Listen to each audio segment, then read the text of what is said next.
Assalamualaikum warahmatullahi taala wabarakatuh dan selamat pagi untuk semua murid tahun 6 SK Bukit Piatu. Okey, cikgu nak ucapkan selamat kembali belajar setelah lama kita cuti kan. Dah lama kita cuti so nak pergi sekolah tak dapat, maka okey, kita akan belajar sejarah PC Maya. Okey. Okey, untuk tahun ni cikgu masih lagi mengajar kamu subjek sejarah tahun 6. Okey, tahun lepas tahun 5 dan sekarang ni tahun 6 lah. Okey, untuk pertemuan pertama kita, cikgu akan kita akan masuk pada tajuk yang pertama. Okey. Okey, kita akan masuk tajuk yang pertama, iaitu lahirnya sebuah cinta. Okey. Ada lagu Sudirman tak salah cikgu. Okey, lahirnya sebuah cinta. Kami rakyat Malaysia. Okey. Kalau sebelum ni masa kamu tahun 5, okey, cikgu dah ajar macam mana beberapa pejuang-pejuang yang berjuang untuk menuntut kemerdekaan. Okey, menuntut kemerdekaan. Pada awal kita tengok para pejuang menggunakan kekuatan fizikal. Okey, sama ada pergi menentang secara gerila dan sebagainya. Okey, kemudian di pertengahan pejuang tokoh-tokoh Malaysia berjuang secara menggunakan penulisan. Okey, penulisan ni macam cikgu pernah cakap sebelum ni, okey, untuk diorang menulis untuk membangkitkan semangat nasionalisme di kalangan orang-orang di tanah Melayu. Okey, masa tu dipanggil tanah Melayu. Cikgu pun dah terangkan bagaimana rombongan kemerdekaan pergi menuntut kemerdekaan di London, proses-proses dia dan sebagainya. Okey, lepas kemerdekaan dapat, negara kita dinamakan Persekutuan Tanah Melayu. Okey, belum Malaysia lagi. Okey, belum Malaysia lagi. Masa tu dinamakan Persekutuan Tanah Melayu. 31 Ogos 1957 kita merdeka, dan masa itu negara kita dipanggil Persekutuan Tanah Melayu, belum lagi Malaysia. Okey, dapat ya? Okey, kita akan tengok tajuk lahirnya sebuah cinta ni adalah macam mana proses pembentukan Malaysia. Daripada Persekutuan Tanah Melayu, dia bergabung membentuk Malaysia. Daripada Persekutuan Tanah Melayu menjadi membentuk Malaysia. Okey, kita tengok dalam buku teks.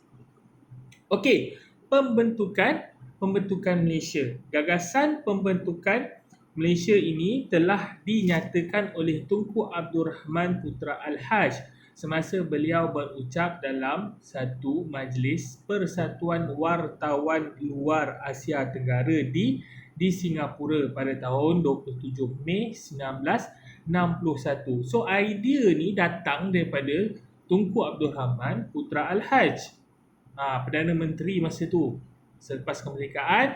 Okey, kita merdeka 1957 dan idea pembentukan Malaysia ni lahir pada 1961. Okey, so kemudian kita tengok antara sebab-sebab pembentukan Malaysia ni, kenapa idea ni lahir. Okey, kenapa idea ni lahir ialah yang pertama, menjamin keselamatan negara.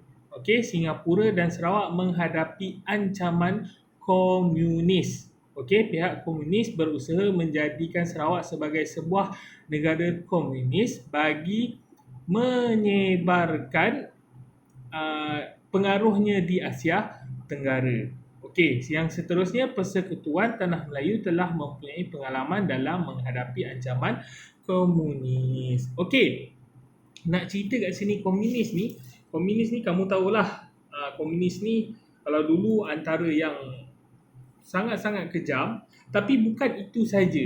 Okey, bukan itu saja.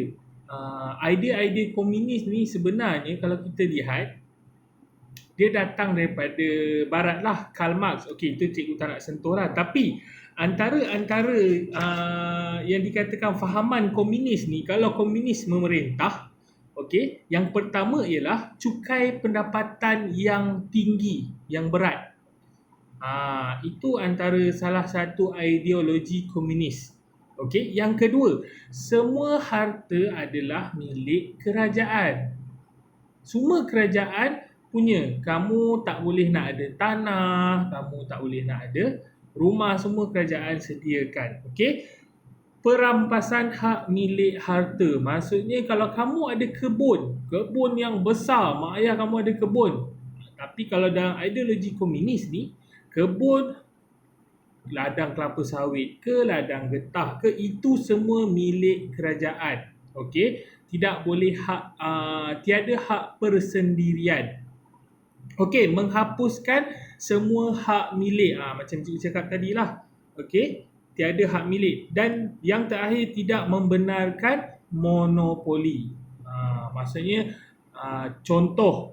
Okey, contoh semuanya kerajaan yang buat. Kalau kamu tengok, cikgu pernah ceritakan sebelum ni, masa kamu tahun 5, antara contoh kerajaan komunis yang kita boleh tengok ialah Korea Utara. Okey, Korea Utara. Korea Selatan, kamu tengok ramailah yang kamu kenal. Blackpink, BTS dan sebagainya. Tapi Korea Utara kamu kenal tak? Kamu hanya kenal pemimpin dia saja, Kim Jong Un. Dan kalau kamu nak tahu, cikgu pun pernah cakap sebelum ni, kalau di Korea Utara, dia tidak ada maksudnya contoh kasut-kasut semuanya adalah buatan buatan Korea Utara. Tiada kasut Adidas, tiada kasut Nike, tiada kasut Puma, apa lagi sekarang, tiada kasut Converse dan sebagainya. Okey, semuanya yang dibuat di negara itu. Cuma apa yang pernah cikgu tengok dalam YouTube, kasutnya seakan-akan sama. Okey, kasutnya seakan-akan sama, tapi jenama tetap jenama Korea Utara. Itu maksudnya. Maksudnya kamu tak boleh nak memiliki harta yang banyak. Kalau orang tu kerja kuat, ada pelaburan, semuanya akan diberikan kepada kerajaan. Okey, itu yang pertama. Okey, yang kedua, untuk memajukan sosioekonomi. Okey, yang meningkatkan permintaan pasaran barangan tempatan, dapat menarik pelabur luar, memajukan taraf hidup rakyat. Okey, kalau macam kita tengok Korea Utara kan, semua kerajaan sediakan. Maksudnya tiada pelabur negara asing ataupun pelabur daripada luar akan datang melabur ke negara kita. Okey, itu isu dia. Okey, yang ketiga, mencapai keseimbangan kaum. Okey, maksudnya pembentukan Malaysia ini membentuk keseimbangan kaum, gabungan kaum-kaum di Semenanjung dan juga di Sabah, Sarawak. Itu sebab tercetusnya idea untuk membentuk Malaysia. Okey, gabungan untuk membentuk Malaysia. Okey, kita tengok seterusnya. Kita akan tengok seterusnya, itu langkah-langkah pembentukan Malaysia ataupun proses pembentukan Malaysia.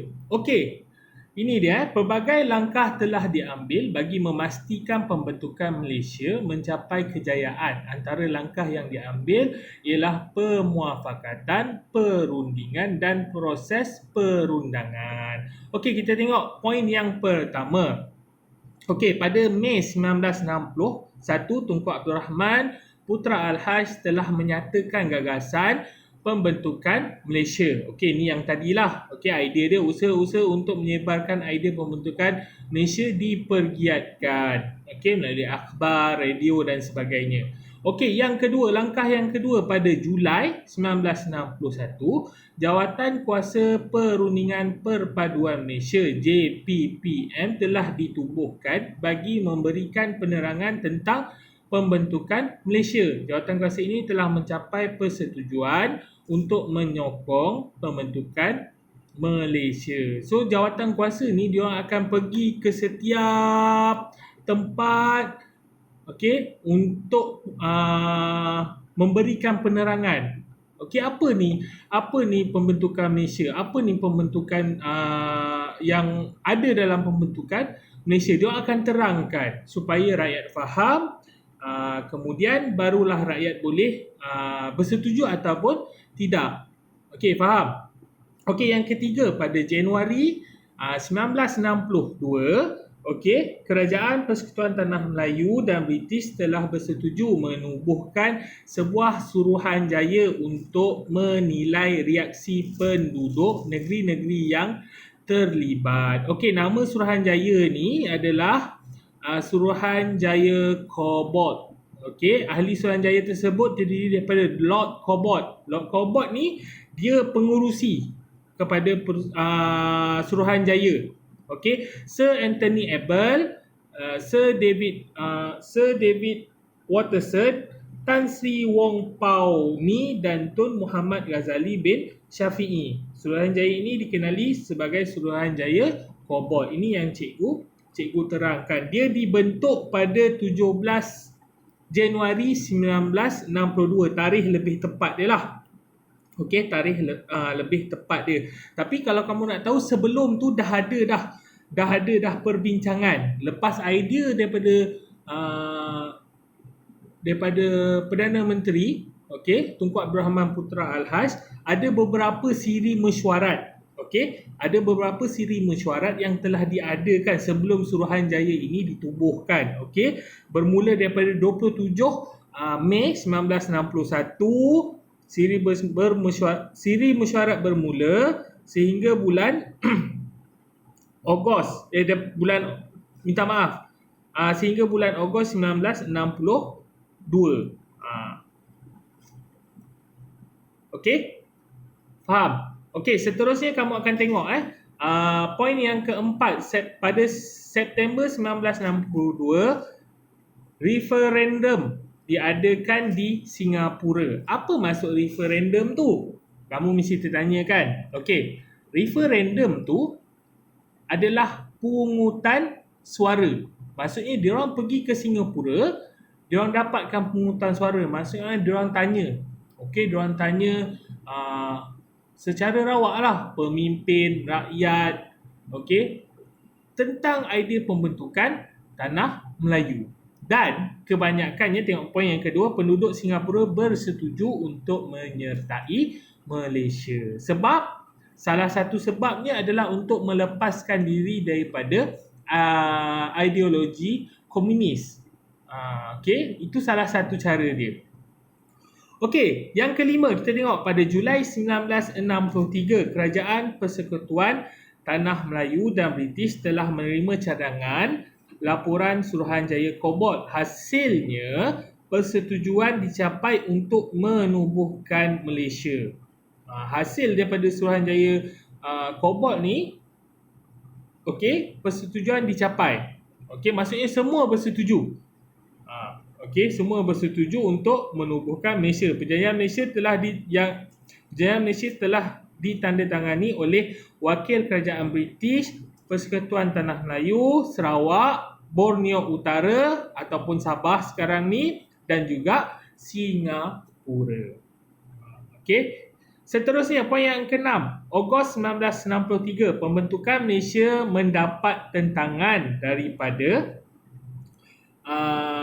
daripada Indonesia dan juga Filipina. Oleh itu, Malaysia, Indonesia dan Filipina bersetuju mencari penyelesaian dengan bantuan Pertubuhan Bangsa-Bangsa Bersatu, PBB. Okey, PBB ni organisasi paling besar sekali di dunia. PBB ni. Okey. So, seterusnya wakil PBB telah datang dan untuk meninjau pandangan penduduk Sarawak dan Borneo Utara terhadap pembentukan Malaysia. Okey. Seterusnya, tinjauan menunjukkan majoriti penduduk Sarawak dan Borneo Utara menerima idea pembentukan Malaysia. Okey, pada September 1963 atau lebih tepatnya 16 September 1963, Malaysia telah diisytiharkan. Okey, Malaysia telah diisytiharkan. Okey, cikgu nak cerita sikit. Okey, kalau kamu tengok tadi, poin yang keenam ada tentangan. Ada tentangan daripada Filipina dan juga Indonesia. Okey, kenapa? Okey, kenapa Indonesia menentang, Filipina pun menentang? Diorang tak suka. Padahal bukan nak bergabung Filipina dengan Indonesia pun. Okey, tapi diorang tak setuju. Sampai bawa kes ni kepada PBB. Okey, yang pertama kita masuk sebab-sebab, antara sebab-sebab Indonesia tidak bersetuju dengan pembentukan Malaysia ni adalah, yang pertama, sebab Indonesia ni mereka menganggap pembentukan Malaysia ni adalah jelmaan British. Okey, jelmaan British yang bertujuan untuk mengepung dan melumpuhkan Indonesia. So dia kata bila Malaysia terbentuk, dia kata Malaysia ni adalah jelmaan kepada British. Tujuan dia untuk melumpuhkan dan mengepung Indonesia tu sendiri. Itu sebab dia yang pertama. Yang kedua, okey, diorang ni menggunakan slogan Ganyang Malaysia. Maksudnya diorang nak, diorang tak suka lah Ganyang Malaysia, maksudnya nak belasah Malaysia ni kan. Okey, seterusnya Indonesia ada tujuan lain. Ini faktor utama dia. Okey, tujuan dia sebenarnya Indonesia ada tujuan dia sendiri, iaitu dia sendiri nak menubuhkan Indonesia Raya. Indonesia Raya ni bermaksud Malaysia juga di bawah pemerintahan Indonesia. Tu nama dia Indonesia Raya. Okey. Itu sebab-sebab kenapa Indonesia tidak bersetuju. Okey, seterusnya Filipina. Kenapa pula Filipina ni menentang? Kenapa? Okey, sebab yang pertama, okey, diorang menentang pembentukan Malaysia ni sebab diorang cakap Sabah itu diorang punya. Kalau sebelum ni kamu pun pernah dengar kes yang mana Filipina baru-baru ni je, okey, Filipina menuntut Sabah, okey, di bawah jajahan mereka. Kalau dulu ada Sultan Sulu cuba menyerang Sabah, okey, Sultan Sulu cuba menyerang Sabah untuk menawan Sabah lah, sebab dia cakap Sabah itu adalah di bawah pemerintahan Sultan Sulu. Okey, itu faktor utama Filipina. Diorang claim yang Sabah itu adalah milik Filipina. Okey, dan cikgu nak cerita lagi. Sepatutnya penubuhan Malaysia ini, Tunku Abdul Rahman cadang nak mengumumkan penubuhan Malaysia ni pada 31 Ogos 1963. Maksudnya tarikh itu sama dengan tarikh kemerdekaan Malaysia, 31 Ogos 1963, tapi terpaksa ditangguhkan. Sebab ni lah. Okey, sebab ada tentangan. Dan bila ada tentangan, dibuat pula tinjauan. Okey, PBB datang buat tinjauan dekat Sabah Sarawak tadi tu, nak tengok sama ada penduduk ataupun rakyat Sabah Sarawak setuju atau tidak. Okey, so dia tak terhenti kat situ. Okey, dia tidak terhenti dekat situ. Seterusnya, pada 16 September 1963, Tunku Abdul Rahman buat pengumuman tanpa menunggu laporan tinjauan yang dibuat PBB. Maksudnya tarikh yang ada sekarang ni, 16 September yang kita selalu cuti ni, okey, Tunku Abdul Rahman umumkan pada waktu tu 1963, belum lagi keluar laporan daripada PBB tentang tinjauan yang diadakan. Ini yang menyebabkan Indonesia dan juga Filipina tidak mengiktiraf penubuhan Malaysia.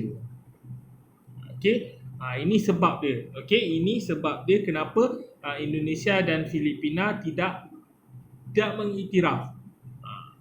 Tapi sekarang ni diorang dah mengiktiraf, cuma Filipina baru-baru ni isu dia juga ada menuntut yang mana kepulauan Sabah itu adalah hak milik mereka. Tahun lepas tak salah cikgu, ada isu ni berlaku lagi. Okey, berlaku lagi. Okey, yang tu antara langkah-langkah yang dibuat. Okey, langkah-langkah yang dibuat pembentukan Malaysia. Okey, seterusnya kita tengok pengisytiharan Malaysia. Pengisytiharan Malaysia ialah pembentukan Malaysia berjaya dilaksanakan setelah melalui pelbagai proses rundingan dan diperkenankan oleh Yang di-Pertuan Agong. Jalur pada bendera Malaysia telah ditambah apabila Persekutuan Tanah Melayu, Sarawak, Borneo Utara dan Singapura bergabung membentuk Malaysia. Okey, Perlembagaan Malaysia pula telah digubal berasaskan Perlembagaan Persekutuan Tanah Melayu. Okey, ini pun tahun lepas cikgu ada bagi. Okey, cikgu ada bagi dekat WhatsApp, cikgu ada bagi nota berkenaan dengan bagaimana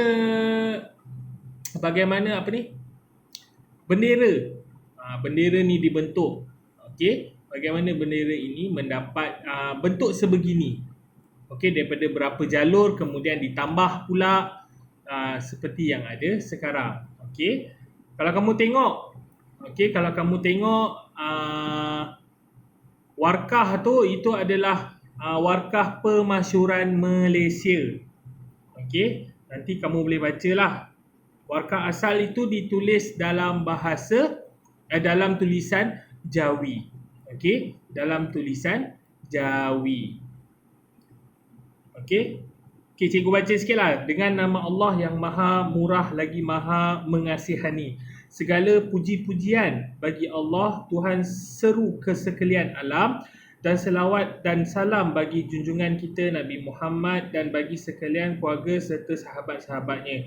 Bahawasanya oleh kerana satu perjanjian yang diperbuat pada 9 hari bulan Julai tahun 1963 antara Persekutuan Tanah Melayu, United Kingdom, Borneo Utara, Sarawak dan Singapura, maka telah dipersetujui bahawa hendaklah disekutukan negeri Sabah, negeri Sarawak dan negeri Singapura dengan Persekutuan Tanah Melayu yang mengandungi negeri Pahang, negeri Terengganu, negeri Kedah, negeri Johor, negeri Sembilan, negeri Kelantan, negeri Selangor, negeri Perak, negeri Perlis, negeri Pulau Pinang dan negeri Melaka,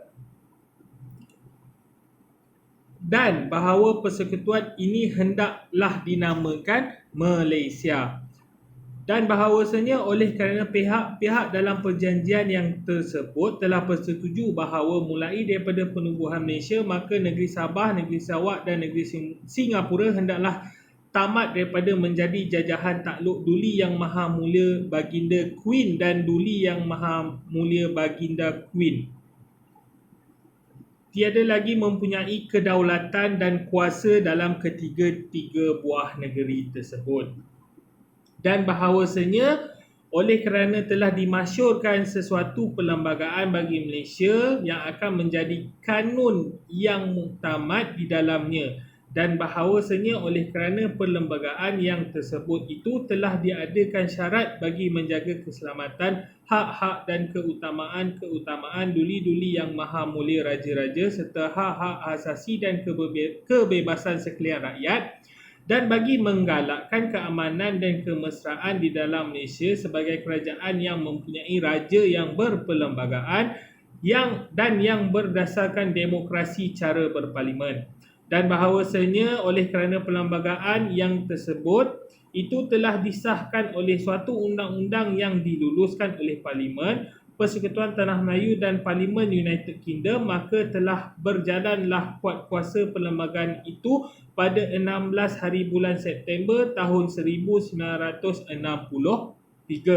Maka dengan nama Allah yang Maha Murah lagi Maha Mengasihani, saya Tunku Abdul Rahman Putra Al-Haj Ibni Almarhum Sultan Abdul Hamid Halim Shah, Perdana Menteri Malaysia dengan persetujuan dan perkenan ke bawah duli Yang Maha Mulia Seri Paduka Baginda Yang di-Pertuan Agong, Yang Terutama Yang di-Pertuan Negara Singapura, Yang Terutama Yang di-Pertuan Negara Sabah dan Yang Terutama Gubernur Negeri Sarawak, dengan ini mengisytiharkan dan memasyurkan bagi pihak umat Malaysia bahawa mulai daripada 16 hari bulan September tahun 1963 bersamaan dengan 28 hari bulan Rabiul Akhir tahun Hijrah 1383, Malaysia telah mengandungi negeri Pahang, negeri Terengganu, negeri Kedah, negeri Johor, negeri Sembilan, negeri Kelantan, negeri Selangor, negeri Perak, negeri Perlis, negeri Pulau Pinang, negeri Melaka, negeri Singapura, negeri Sabah dan negeri Sarawak. Dengan izin dan kehendak Allah Rabbul Alamin, akan kekal menjadi sebuah negara demokrasi yang merdeka, lagi berdaulat serta berasaskan kebebasan dan keadilan, dan sentiasa mempertahankan serta memelihara keamanan dan kemesraan umatnya dan mengekalkan keamanan di antara segala bangsa di dunia ini. Ini adalah pemasyuran Malaysia. Okey, kalau kamu tengok yang sebelah tu, pemasyuran Malaysia pada 16 September 1963 telah diadakan serentak di Kuala Lumpur, Kota Kinabalu dan juga Kuching. Okey, Tunku Abdul Rahman, kalau gambar yang pertama tu, Tunku Abdul Rahman Putra Al-Haj mengisytiharkan kemasyhuran Malaysia di Stadium Merdeka Kuala Lumpur. Okey, gambar bawah tu, Tun Abdul Razak bin Datuk Hussein Timbalan Perdana Menteri mengisytiharkan kemasyhuran Malaysia di Kota Kinabalu, Sabah. Dan gambar yang terakhir, yang bawah tu, Tan Sri Datuk Muhammad Khair bin Johari, Menteri Pertanian dan Koperasi mengisytiharkan pemasyhuran Malaysia di Padang Sentral, Kuching, Sarawak. Okey. Ini antara kisah-kisah. Okey, kita tengok. Okey. Kita tengok seterusnya negeri-negeri yang membentuk Malaysia. Okey, pembentukan Malaysia telah diisytiharkan oleh Tunku Abdul Rahman Putra Al-Haj pada tahun 1963. Negeri-negeri yang bergabung dan membentuk Malaysia ditunjukkan dalam peta di bawah. Okay, kita boleh tengok Perlis, Kedah, Pulau Pinang, Perak, Kelantan, Terengganu, Pahang, Selangor, Negeri Sembilan, Melaka, Johor, Singapura, Sarawak dan juga Sabah. Okey. Yang ni. Okey. Mesti kamu tertanya-tanya, kan? Kenapa Brunei tidak dimasukkan sekali dalam pembentukan Malaysia? Tertanya tak? Kan? Tiba-tiba dekat situ, dekat antara Sabah dan Sarawak tu putih. Kenapa dia tak masukkan sekali? Okey. Antara sebab kenapa Brunei tidak menyertai Malaysia, okey, yang pertama, kedudukan Sultan Brunei diletakkan sekali dalam Majlis Raja-Raja Melayu. Okey, Sultan Brunei pada waktu itu tak nak. Dia kata dia nak kuasa lebih setaraf dengan Agong. Dia tak nak duduk dalam majlis raja-raja saja, dia nak atas sama atau lebih pada Agong. Dan yang kedua, antara sebab dia, cukai kerajaan pusat, maksudnya Kerajaan Persekutuan Tanah Melayu pada waktu tu ke atas hasil minyak sebanyak 10% dalam tempoh 10 tahun. Maksudnya lepas kalau dia orang Brunei join dalam Malaysia, okey, 10 tahun pertama cukai akan dikenakan hasil minyak sebanyak 10%. Contoh hasil minyak tu 1,000. Okey, contoh. Okey, 1,000 hasil yang ada. RM100, 10% daripada 1,000 tadi, RM100 perlu diberikan kepada kerajaan pusat. Okey. Itu. Kemudian dan selepas itu, lepas 10 tahun pula, kerajaan pusat mahu mengambil kawalan minyak Brunei. Lepas 10 tahun, maksudnya pentadbiran di Tanah Melayu ataupun Malaysia akan ambil alih. Brunei dah tak ada kuasa lagi ke atas kawalan minyak. Ini antara sebab yang mana Sultan Brunei pada waktu itu tidak bersetuju untuk menyertai Persekutuan Malaysia. Okey. Faham? Okey, itu antara, kita akan masuk lagi sambungan sedikit. Cumanya untuk kali ini cikgu rasa cukup. Okey, cukup untuk kamu cuba fahamkan. Okey, kalau tak boleh, kalau tak faham cuba ulang. Okey, kalau tak faham lagi kamu boleh PM cikgu, nyatakan nama kamu daripada kelas mana. Okey, tanya cikgu. Tanyalah berkenaan dengan apa yang kamu tak faham. Janganlah kamu tanya cikgu, kenapa Sarawak ni nama dia Sarawak? Janganlah. Okey. So sampai di sini sahaja. Diharap kamu semua dapat belajar dengan baik. Okey, jangan terlampau stres. Okey. Supaya cikgu doakan kita semua ni dilindungi daripada segala musibah, terutamanya penyakit yang menular sekarang ni. Okey, COVID-19, duduk diam-diam di rumah. Okey, ada kerja buat. Janganlah keluar. Okey, janganlah keluar tempat-tempat yang sesak. Okey, diakhiri kita akan berjumpa lagi tajuk akan datang. Assalamualaikum warahmatullahi taala wabarakatuh.